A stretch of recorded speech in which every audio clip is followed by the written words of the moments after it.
ನೋಡ್ರಿ, ಅವನು ಒಬ್ಬ ಕಾಮಿಡಿ ಪೀಸು. ಯತ್ನಾಳ್ ಅಂದ್ರೆ ಒಂದು ಕಾಮಿಡಿ.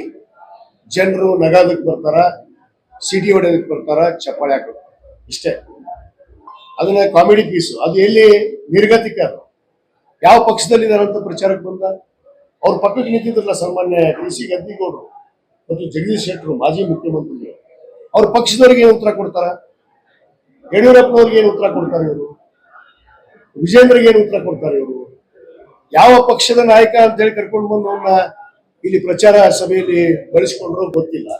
ಅವ್ರು ಬರೋದೇ ಮಾತಾಡೋದು. ನೀವೇ ನೋಡಿ, ಅಲ್ಪಸಂಖ್ಯಾತರ ವಿರುದ್ಧ, ತಾಯಂದಿರ ವಿರುದ್ಧ, ಇವರು ಮಹಿಳೆಯರ ಬಗ್ಗೆ ಗೌರವ ಇಲ್ಲ. ಈ ಹಿಂದೆ ಕೂಡ ನಮ್ಮ ಏನು ಡಾಕ್ಟರ್ ಬಾಬಾ ಸಾಹೇಬ್ ಅಂಬೇಡ್ಕರ್ ಸಮುದಾಯದ ಹೆಣ್ಮಕ್ಳಿಗೆ ಮಂದಿರದಲ್ಲಿ ಪ್ರವೇಶ ಮಾಡಬೇಡ ಅಂತ ಹೇಳಿ ಇಲ್ಲಿ ಬಂದು ಆ ಹೆಣ್ಮಕ್ಳಿಗೆ ಅಪತ್ಯ ಶಬ್ದದಿಂದ ಮಾತಾಡೋದು. ಇವ್ರ ಭಾಷೆನೇ ಅದು, ಇವ್ರ ಸಂಸ್ಕೃತಿನೇ ಅದು.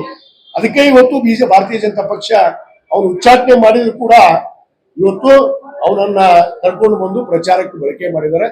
ಜನರು ಅವನ್ನ ಯಾರು ಆಟಕ್ಕೆ ಕುರಿತು ಲೆಕ್ಕಕ್ಕಿಲ್ಲ ಅಂತಾರಲ್ಲ, ಆ ಲೆಕ್ಕದಲ್ಲಿ ಅವನೊಬ್ಬ comedian, biggest comedian of the ಏನು ಅವನ ಪಕ್ಷನೇ ಇಲ್ಲ.